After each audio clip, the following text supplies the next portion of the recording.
खुली पलक में झूठा गुस्सा, बंद पलक में प्यार। जी तुझे देख के कहता है मेरा मन, कहीं आज किसी से मुहब्बत। वादी कश्मीर जन्नत बेनज़ीर, और इसी जन्नत की रहने वाली हूर कल्पना। मानो कहा अब तुम हो जवां, मेरी जान लड़कपन छोड़ो। जिनका ताल्लुक श्रीनगर से था। क्या हुआ कि 10 साल फिल्म इंडस्ट्री में गुजारने के बाद भी वो अपने आप को आगे कैरी नहीं कर सकी। कौन सी वजह हुई, किसने उनके साथ क्या किया, या किस बात की वजह से उनका ये कैरियर तबाह हो गया, आइए जानते हैं आज की वीडियो में। तो चलते हैं वीडियो की तरफ।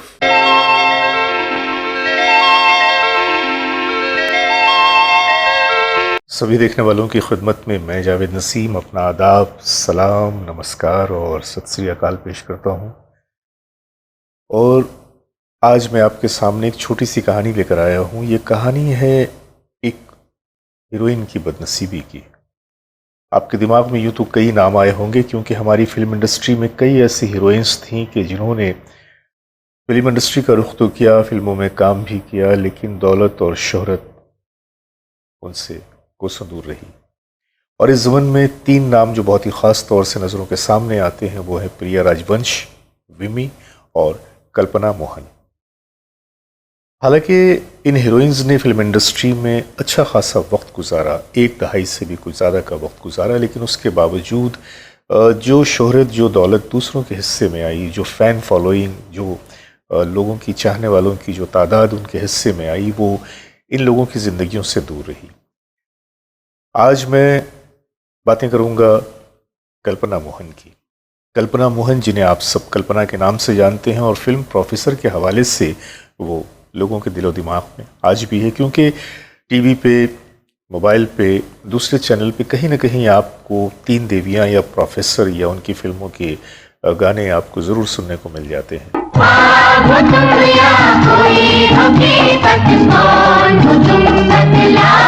कल्पना, जो कि अपने फादर के हिसाब से, उनके फादर का नाम था अवनी मोहन और उसी हिसाब से उनका नाम कल्पना मोहन था। इनकी पैदाइश श्रीनगर कश्मीर में हुई थी और बचपन से ही इन्हें कथक का बड़ा शौक़ था। तो चूँकि कथक का शौक़ था तो फिर वालिद साहब ने उनको कथक की बाकायदा तालीम दिलवाई। लेकिन उसका एक फ़ायदा ये हुआ कि अवनी साहब जो थे वो स्वाधीनता सैलानी थे और इस हवाले से नेहरू जी से काफ़ी करीब थे। उनकी क़ुर्बत जो है वो नेहरू जी से थी और अक्सर व बेशतर राष्ट्रपति भवन में जो जलसे हुआ करते थे वहाँ भी अवनी साहब जब जाते थे तो साथ में अपनी बेटी कल्पना को भी लेके जाया करते थे। चूँकि वो कथक की एक बहुत ही अच्छी डांसर थी तो इसका फ़ायदा ये हुआ कि राष्ट्रपति भवन में होने वाले जलसों में अक्सर व बेशतर उनसे फरमाइश की जाती कि वो अपना रक़्स पेश करें। और फिर कल्पना अपनी नौजवानी की उम्र में थी, उनकी पैदाइश 1946 की थी, तो 13-14 साल की उम्र थी उनकी, और वहाँ पे राष्ट्रपति भवन में वो कथक पेश किया करती थी। एक बार ऐसी ही महफिल थी, उस महफिल में बलराज साहनी भी मौजूद थे और उर्दू की मशहूर राइटर इस्मत चुग़ताई वो भी मौजूद थी। जब इस्मत चुग़ताई की नज़र इन पे पड़ी तो इन्होंने कहा, देखा कि इस महफिल में ये जो लड़की रक़्स कर रही है माशाल्लाह बहुत ही हसीन है, कश्मीरी हुस्न का एक नमूना है, पर्सनैलिटी भी बड़ी अच्छी है। तो उन्होंने उसे मशवरा दिया कि तुम यूं करो कि तुम बम्बई आ जाओ। इस्मत चुग़ताई साहबा की इस सजेशन को मानते हुए कल्पना बॉम्बे आ गई। बॉम्बे आने के बाद उनकी मुलाकात इस्मत चुग़ताई के शौहर शाहिद लतीफ़ साहब से हुई, जो कि एक फ़िल्म प्रोड्यूसर थे। उन्होंने कल्पना को साइन तो करना चाहा, लेकिन उनसे पहले 1962 में कल्पना को एक फ़िल्म मिल गई, प्यार की जीत, जो कि उनकी पहली फ़िल्म थी। 1962 में इनकी 4 फिल्में आई थी, जिनमें प्यार की जीत, नॉटी बॉय, प्रोफेसर और सहेली। इन चारों फिल्मों में प्रोफेसर ने जो तारीख बनाई वो तो अपनी मिसाल आप है। फिर उन गानों की रौनक, उनकी चाशनी, उनकी मकबूलियत आज तक वैसी की वैसी बरकरार है। ऐसे तो ना देखो कि हमको नशा हो जाए। आज हम आपसे बातें कर रहे हैं कल्पना जी की, और कल्पना जी की जो ज़िंदगी रही वो बहुत ही दुख और आलाम से घिरी हुई रही। उनकी ज़िंदगी में खुशियाँ बहुत कम आई। जिस उम्मीद और जिस यकीन को लेकर उन्होंने बॉम्बे का सफ़र किया था, उनका वो सपना भी साकार नहीं हो सका। उन्होंने अपनी 10 साल कैरियर में तकरीबन 12 फिल्में की थी, लेकिन 12 फिल्में करने के बाद भी सफलता उनसे कोसों दूर थी। रफ्ता रफ्ता वो डिप्रेशन की शिकार होती गई, क्योंकि काम मिलना तो बंद हो गया था। उन्होंने अपनी आखिरी फिल्म 1972 में की थी, वो फिल्म थी एक बेचारा। अगर हम उनकी फिल्मों की बात करें, उनकी 12 फिल्मों के नाम कुछ इस तरह से हैं। 1962 में 4 फिल्में आई थी, जैसा कि मैंने आपसे बताया, और 1962 के बाद तकरीबन 3 सालों का एक गैप रहा। हालांकि इस दरमियान वो कोशिशें करती रहीं, लेकिन उन्हें वो फिल्में क्यों नहीं मिली, इसकी एक वजह थी जो मैं आपसे बाद में बयान करूंगा। लेकिन पहले मैं उनकी फिल्मों की वो लिस्ट आपके सामने पेश कर दूं। 1965 में उन्हें मिली 3 देवियां और तीसरा कौन, यानी कि 1965 में उन्होंने 2 फिल्में की। 1966 का जब साल आया तो 1966 में भी उन्होंने प्यार किए जा, पिकनिक और तस्वीर नाम की एक फिल्म की। साथ ही साथ उन्होंने बिस्वाजीत के साथ एक और फिल्म की। फिल्म का नाम था बीवी और मकान। इसके म्यूजिक डायरेक्टर थे हेमंत कुमार। इस फिल्म में मोहम्मद रफ़ी साहब का एक बड़ा ही नायाब, बड़ा ही अछूता सा गाना मौजूद है, जिसकी झलक मैं आपके सामने पेश कर रहा हूँ। जाने कहाँ देखा है, कहाँ देखा है तुम्हें। आगे की तरफ बढ़ते हुए 1967 में उनकी एक फिल्म थी, फिल्म का नाम था नवाब सिराजुद्दौला, और उनकी आखिरी फिल्म जो 1972 में आई थी वो थी एक बेचारा। बदनसीब मैं इन्हें इसलिए कह रहा हूँ कि इनकी ज़िंदगी में खुशियों से ज़्यादा बदनसीबी का ही जोर रहा। फिल्में मिली तो, लेकिन उन फिल्मों से इन्हें कोई फ़ायदा नहीं पहुंचा। हालांकि इन्होंने अपने 10 साल कैरियर में 12 फिल्में की, जिनमें प्रोफेसर सुपरहिट रही, 3 देवियां सुपरहिट रही, बकिया फिल्मों ने भी अच्छा बिजनेस किया। लेकिन उसके बावजूद प्रोड्यूसर को फ़ायदा पहुंचा, डायरेक्टर को फ़ायदा पहुंचा, हीरो को फ़ायदा पहुंचा, यहाँ तक कि उन फिल्मों का म्यूज़िक डायरेक्टर तक को फ़ायदा पहुंचा। लेकिन अगर फ़ायदा नहीं पहुंचा तो कल्पना को। जब उन्होंने देखा कि फिल्म इंडस्ट्री के दरवाजे लगभग उन पर बंद हो चुके हैं, काम मिलना बंद हो गया है, तो उन्होंने खुद को फिल्म इंडस्ट्री से किनारा तो कर लिया, लेकिन उनका क़याम बॉम्बे में ही रहा।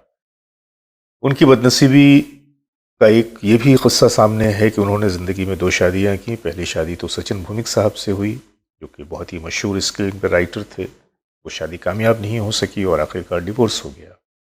बाद में फिर उन्होंने 1967 में एक नेवल ऑफिसर से शादी किया, लेकिन वो शादी भी 5 सालों के बाद ख़त्म हो गई। इनका जो बंगला था, उस बंगले पे उनके ससुर की नज़र थी, और हमेशा वो उन्हें टॉर्चर करते कि तुम ये बंगला मेरे बेटे के नाम कर दो।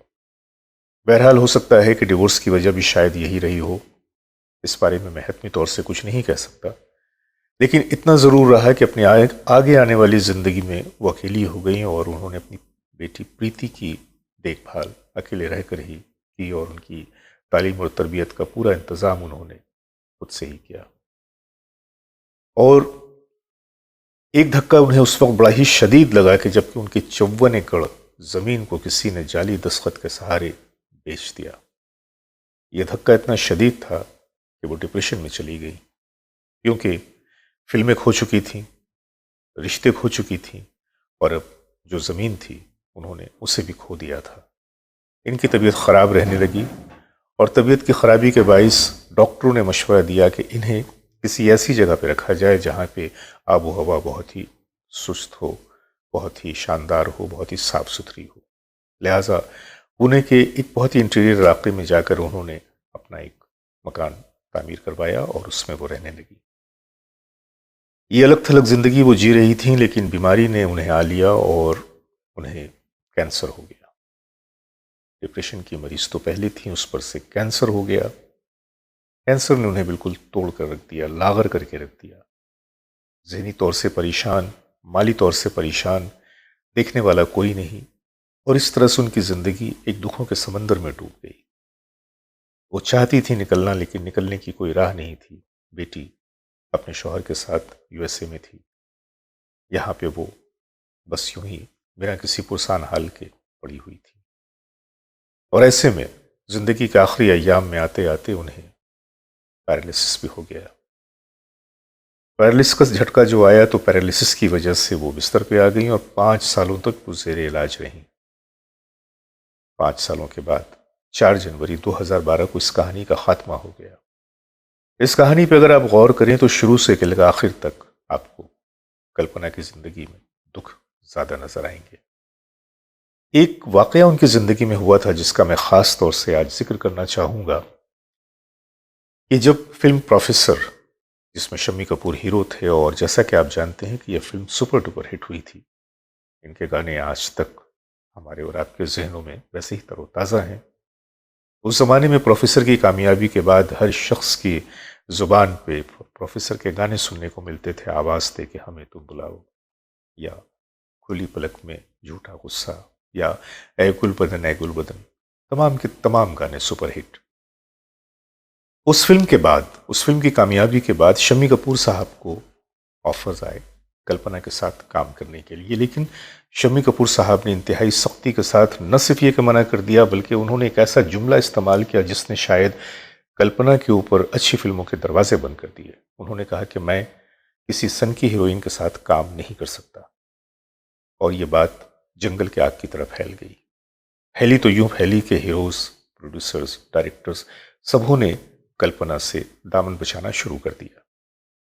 शम्मी साहब के साथ क्या हुआ था ये तो शम्मी साहब जाने, लेकिन इतना ज़रूर पता है कि उनके इस जुमले ने कल्पना जी के लिए मुश्किलात खड़ी कर दी फिल्म इंडस्ट्री में कदम जमाने के लिए। और इस पूरी कहानी में यह भी एक ऐसा वाकया था, एक ऐसा एंगल था जिसको मैं आपके सामने उजागर करने की मैंने कोशिश की, जसारत की। मेरा मकसद किसी को डिफेम करना नहीं, ना ही किसी पे इल्ज़ाम लगाना है। मैंने जो सुना, मैंने जो पढ़ा, मैंने जो जाना, वो आपके सामने हूबहू पेश कर दिया। इसी तरह से आपके सामने आता रहूँगा किसी फिल्म की या फिल्मी हस्ती की कोई बात लेकर, कोई वाकया लेकर। अब आप इसे कितना पसंद करते हैं ये तो आपके ऊपर है, लेकिन इतना मैं ज़रूर कहूँगा कि जिस तरह से आप लोग हमें मोहब्बत देते आए हैं, हमेशा इसी तरह से अपनी मोहब्बत के दामन को फैला कर रखिए, हमें नवाजते रहिए। हम आपकी दुआओं के, आपकी मोहब्बतों के मुंतज़िर हैं। कमेंट भी ज़रूर कीजिएगा, क्योंकि आपके कमेंट हमें हौसला देते हैं, हमें राह दिखाते हैं कि हमें आगे किस तरह से और भी ख़ुद को डेवलप करना है। तो आज के लिए बस इतना ही। अपने दोस्त जावेद नसीम को इजाज़त दीजिए, बहुत सारी मोहब्बतों के साथ। नमस्कार।